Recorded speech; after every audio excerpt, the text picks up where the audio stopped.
struggling. Well, let me lead you into this. So this was actually a big week in AI.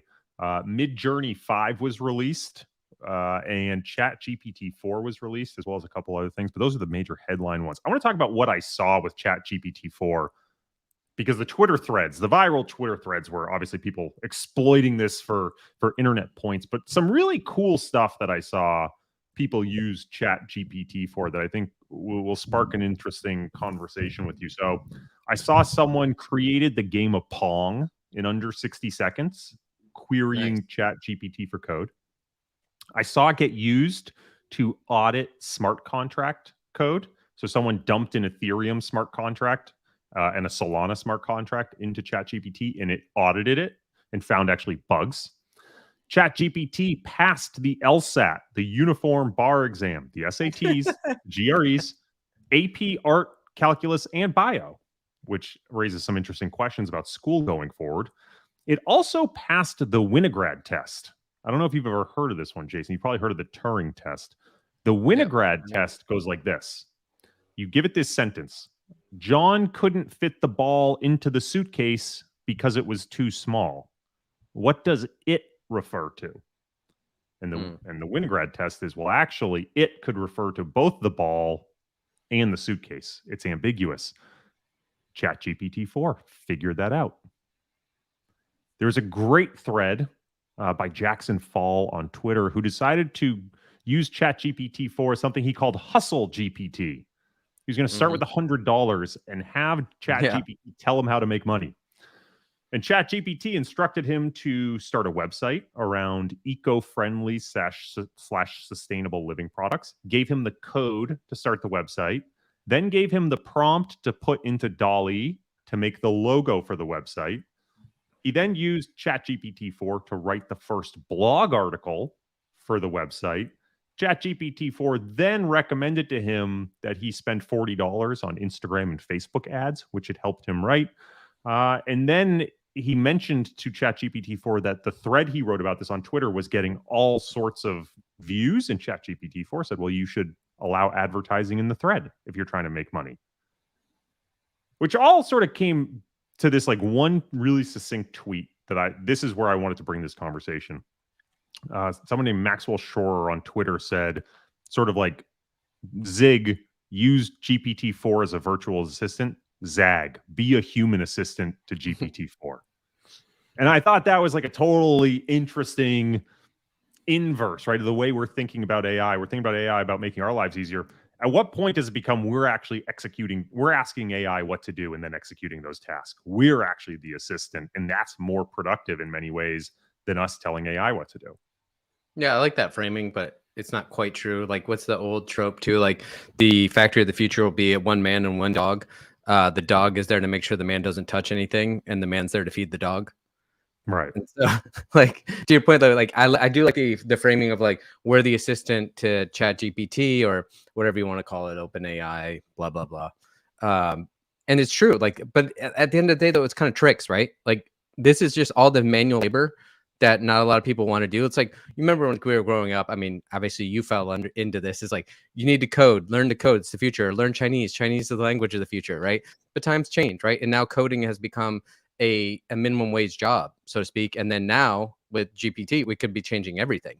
And it's just interesting how like times change. But what we're doing is we're changing the tools. Like, we're not moving towards general AI at all. And yes, it can do tricks, like you were saying. What is it? What was the test? The Winneberger? Like, that's Winograd test. Winograd. I wanted to say, what's his name from Trading Places? Winthorpe. The Winthorpe test. But like those things, like that's a low bar, a low rung for like semantics versus syntax, right? Like, you typically it's been better at syntax. Like you're saying in this scenario, it's getting better at semantics, but it's still not going to be general AI. You know, and usually they're always stumped by like sarcasm and those sorts of things where you can trick those things.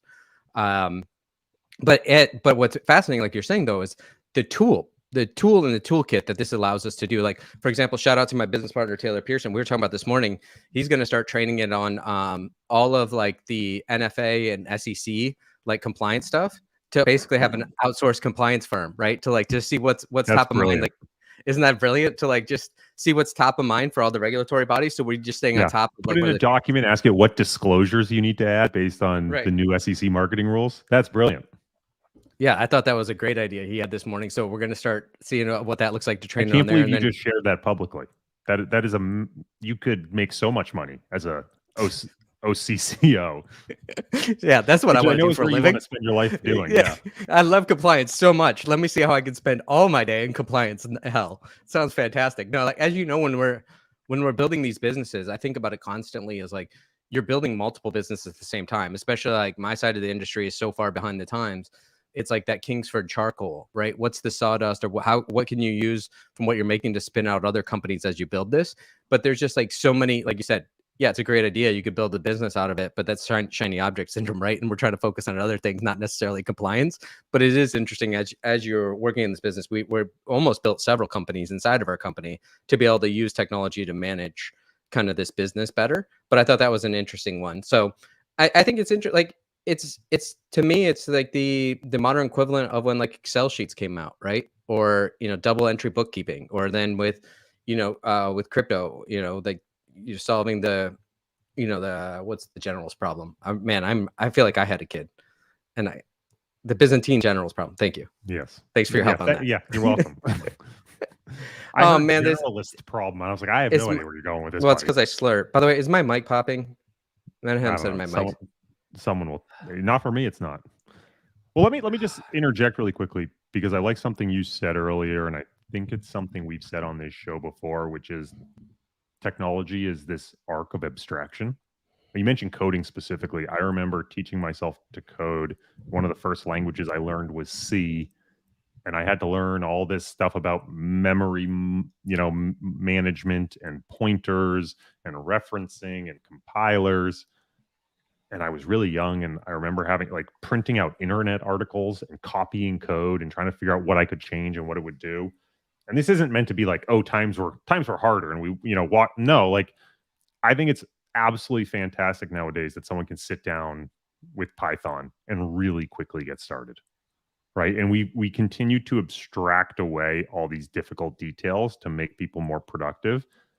I think it's really cool that you could use ChatGPT-4 to give you the template code, right? To say, this is what I want to do. Someone I saw a website on a napkin and showed it to ChatGPT-4, and ChatGPT-4 gave them all the code for it. What an amazing tool, which I have no doubt, right? It's sort of like what happened with Autopilot with Microsoft tapping into GitHub, being able to analyze all that code. And as you're starting to write code, right, it auto completes for you. Like for all the the template stuff, just get that base rote work out of the way, abstract it out, have a machine write it so that you can focus on more creative problems. I think it's brilliant. And I'm really excited to see where it goes. But to your point though, like it's always going to be, these are tools for us, and it's always going to take the creativity and ingenuity of humans to figure out how to use these tools and what they're best used for. But like to your point, like it reminds me of almost the futurist films and everything. Is like, my mom, for example, has always wanted, like, she just wants to talk to her phone, tell her what to do. And so when all these assistants came on their phone, that was one thing. And now that's what's fascinating about ChatGPT is like, you could, like you said, draw something or just have an idea in a sentence and just give it that sentence and let it run and see what it comes up with. Right. And like you said, that's really fascinating. Tell you, we've also built out like no code stacks for like our onboarding and stuff like that. So all this stuff just is other tools to help us.